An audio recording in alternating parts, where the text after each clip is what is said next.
Para hablar con quien sí sabe de estos temas es con el doctor Mauricio Rodríguez, quien es profesor de la Facultad de Medicina y también vocero del Programa Universitario de Investigación sobre Riesgos Epidemiológicos de la UNAM. Doctor, ¿cómo estás? Muy buenas noches.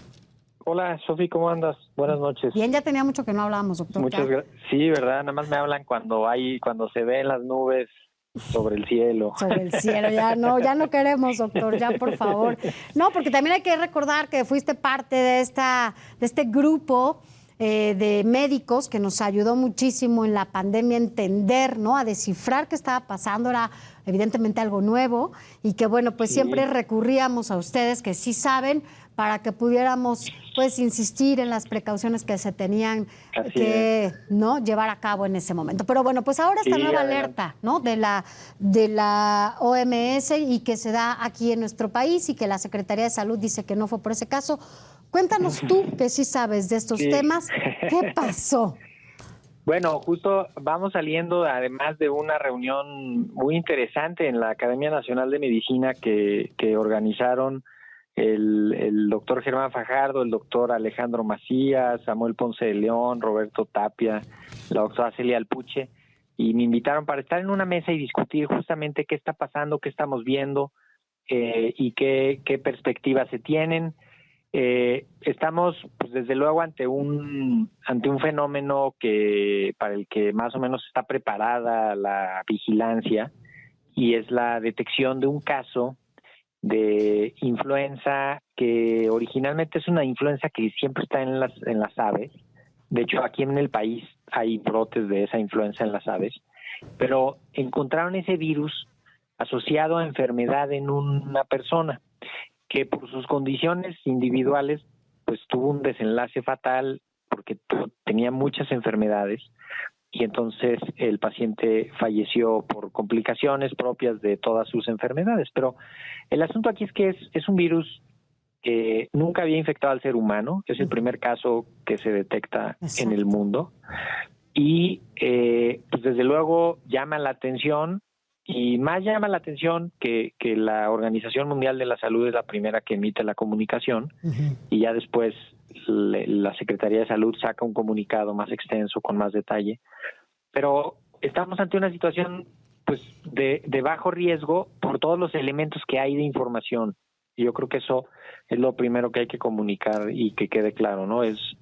No es una situación de riesgo generalizado, es un fenómeno aislado que ocurrió en una persona y que, de acuerdo a todas las búsquedas que se han hecho intencionadas, pues no se ha encontrado ni ningún brote asociado a esto en animales, ni en humanos, ni ningún contagio cercano a la persona, ni en el hospital, ni nada, ¿no? Entonces, pues estamos en eso.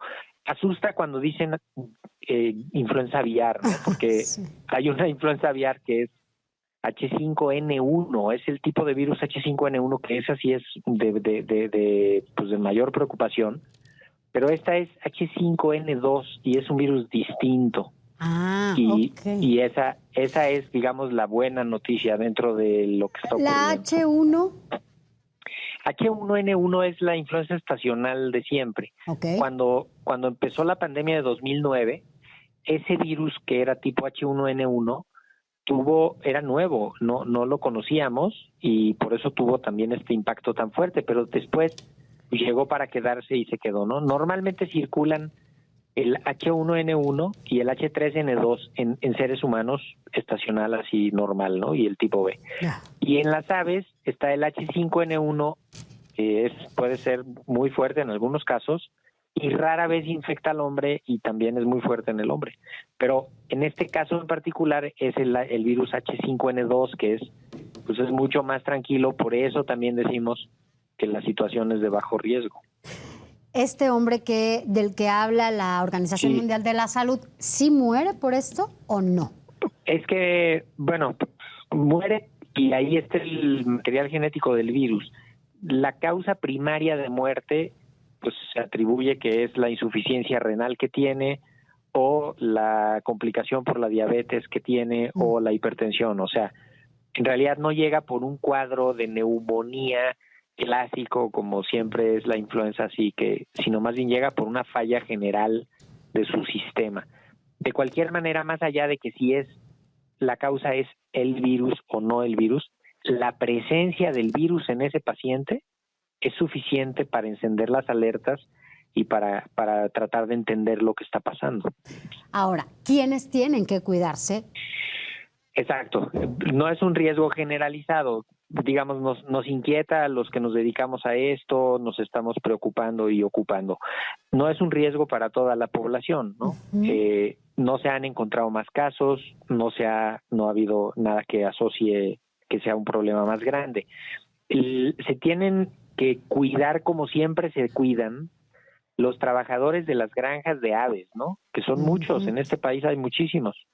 Y tienen que vigilar su estado de salud y el estado de salud de los animales y siempre mantener las buenas prácticas de producción, o sea, tienen que usar su equipo de protección personal. Y desde luego, pues es una llamada de atención para que pues cualquier gripe o catarro, pues nos cuidemos y evitemos contagiar, o sea, no podemos descartar que este virus circula sin causar enfermedad en algunos animales y en algunas personas, eso no se puede descartar. Pero ya podemos ver lo que puede pasar cuando llega a personas más vulnerables. Sí. Entonces, pues ahí hay que preocuparnos. No, al parecer no hay problema con los antivirales y tampoco con algún otro elemento así que nos llame la atención. Es un virus de baja patogenicidad, le llamamos, que su capacidad de causar enfermedad en los animales incluso es baja.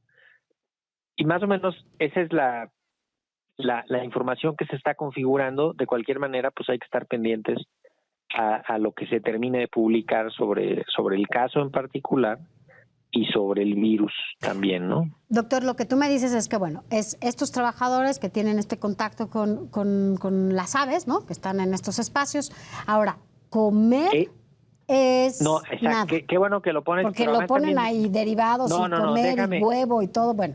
Déjame aclarar también que esta persona, que es el caso involucrado, no era trabajador de las granjas ni nada, ¿eh? Él no tenía nada que ver con eso, o sea, no queda claro cómo se contagió.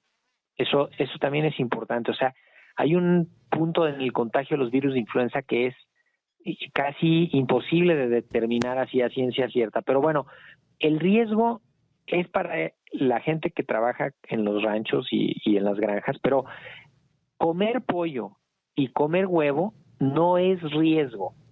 O sea, ahí no hay riesgo. Si cocinas bien el pollo como siempre y cocinas bien el huevo como siempre, el riesgo prácticamente es nulo. Y esto hay que hacerlo muy enfáticamente. Así no se transmite el virus, ¿eh? El virus se transmite por el moco y por la saliva de los animales y en algunos casos por las heces, por las excretas, ¿no? La pipí, la popó, que ahí en esos animales salen juntas, ¿no? Pero luego les explico por qué.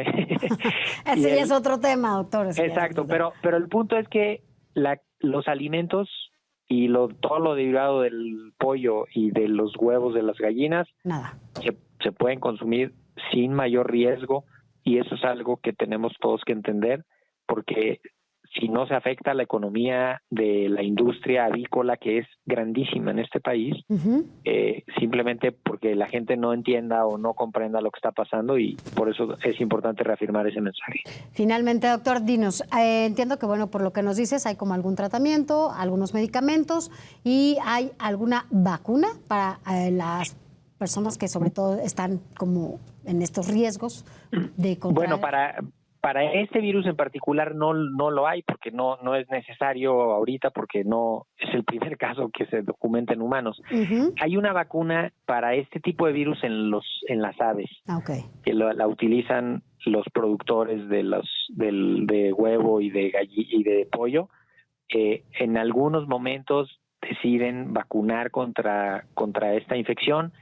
Tampoco es un virus que circule mucho, entonces tampoco es tanto problema el que causa este virus H5N2.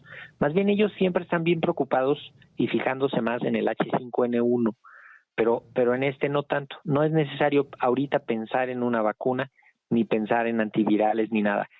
Sí vale la pena reflexionar que es pues como una llamada de atención para todo el sistema, para la forma en la que se comunica, para la forma en la que se informa, para cómo se detectan estos casos. en principio lo agarra el sistema Centinela. ¿Se acuerdas que alguna vez Sí. platicamos del sistema Centinela? Es para esto. El sistema Centinela detecta estos casos en las unidades especializadas en eso, ¿no? Entonces, pues está funcionando, ya nos enteramos, es un caso que pasó el 24 de abril, tampoco es de que pasó ahorita. Ujú. O sea, hasta el 23 de mayo tuvieron el diagnóstico, o sea, tuvieron que hacer muchas pruebas y hasta el 23 de marzo le sacaron la información a la Organización Mundial de la Salud, que fue la que primero publicó de acuerdo al Reglamento Sanitario Internacional, ¿no? No, bueno, pues tú que eres el experto, qué bueno que nos calmas un poco, porque empiezan justamente estas versiones y estos rumores, y por eso quisimos hablar contigo, porque que no comas pollo, que no comas huevo, que no, ¿sabes? Empiezan a información que hay que tener en cuenta, que no todo lo que llega por WhatsApp es verdad. Por favor, siempre hay que verificarlo. Y esto que dices es muy delicado, Sofía, porque lo que, por ejemplo, en Tlaxcala, con esta confusión de que si los casos de Guillain-Barré pudieran estar asociados a una bacteria del pollo y no sé qué, y de pronto unas pollerías cerradas y la quiebra de unos negocios y no sé qué, porque por esta desinformación. A ver, si tú cocinas bien el pollo, no importa lo que trajera, no va a ir ahí el virus, para empezar te lo digo, no va a estar ahí el virus. Pero si lo cocinas bien, cualquier bacteria, cualquier virus, cualquier cochinada que traiga, se limpia y te lo puedes comer con tranquilidad. Igual el huevo. El huevo, lo ideal sería cocinarlo siempre, para que cualquier bacteria que pudiera estar allá dentro. Sí, que no se lo tomen en sus licuados, ¿no? Sí, eso, que no se lo tomen en los licuados. No se lo den a los niños, por favor. Que los guarden en el refri, sobre todo donde hace mucho calor. Más ahora. Oye, doctor, bueno, pues después nos vienes a platicar de otros bichos tú que estás. Oye, sí, de hecho ayer, fíjate, es que es una locura. Antier emitieron un comunicado de un aviso epidemiológico de sarampión. Ya van 7 casos de sarampión en el país en lo que va del año. El último de ellos en Guanajuato. Sí es un asunto delicado porque pues es un tema importantísimo el comunicar que hay sarampión y que hay que tener cuidado y que hay que cubrir los esquemas de vacunación, sobre todo de los niños pequeños. Oye, sí, eso es importante. Pues hablemos de eso. Mañana te hablamos para que nos cuentes de esto y sobre todo que vacunen para a sus hijos, a sus ahí hijas. El mensaje central es verifiquen que todos los niños y niñas menores de 2 años tengan su vacuna de sarampión, igual los de menores de 18 años, que todos estén vacunados, para evitar que si viene un caso de fuera, como ha sido el caso, pues que no encuentre contagios aquí adentro. Bueno, pues ya casi nos vamos, pero también platícanos de esas vacunas que necesitamos los adultos, que poco nos detenemos a eso, doctor. Pues casi mira, no nos hacen caso en eso. Es un tema fundamental el de la vacunación en los adultos. Hay varias vacunas, sobre todo los adultos mayores, ¿no? Que es cuando ya su sistema inmune está un poquito más debilitado. La vacuna del neumococo, desde luego la vacuna de influenza cada temporada, el refuerzo de la vacuna de COVID. Vente para acá, al fin que estamos muy cerquita, doctor. La vacuna de herpes también, evalúen ahí con sus médicos, y los refuerzos de la vacuna contra tétanos también, y la de pertussis. Pues te hablamos, doctor. Muchas gracias como siempre por estar acá y sigamos platicando. Gracias, doctor. Claro, Mauricio Rodríguez, ya, para que estemos más tranquilos, y puede comer pollo y puede comer huevo, nada más cocínelo bien.